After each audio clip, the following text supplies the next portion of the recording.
ప్రజా సంఘాల నాయకులకు, ఇక్కడికి విచ్చేసినటువంటి ప్రతి ఒక్క సిపిఐ కార్యకర్తలకు అందరికీ నా నమస్కారం, ధన్యవాదాలు. చాలా క్లుప్తంగా నా ఎత్తుని ముగిస్తాను.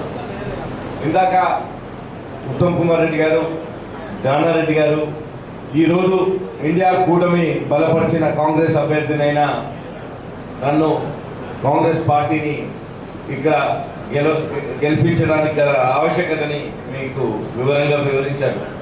నేను ప్రత్యేకంగా చెప్పనక్కర్లేదు. ఈరోజు ఇండియా కూటమి గెలుపు దిశగా అడుగులేస్తుంది.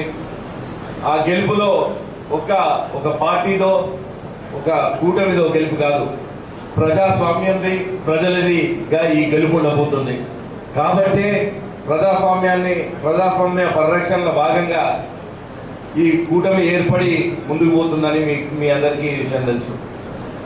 ఉభయ కమ్యూనిస్టు పార్టీలు దాంట్లో భాగంగా నాకు మద్దతు ఇస్తూ ముందుకొచ్చి ఉధృతంగా మన జిల్లాలో పనిచేస్తున్నందుకు నేను ప్రత్యేక ధన్యవాదాలు తెలుపుకుంటున్నాను. అలాగే మే 13 జరగబోయే ఈ ఎన్నికలలో ఉన్నది ఇంకా వారం రోజులే. మేము ఈ గ్రామాలలో, వార్డులలో అందరూ కూడా కృషి చేసి ఉమ్మడి కూటమి అభ్యర్థిగా నన్ను భారీ మెజార్టీతో గెలిపించగలరని కోరుకుంటున్నాను. ధన్యవాదాలు.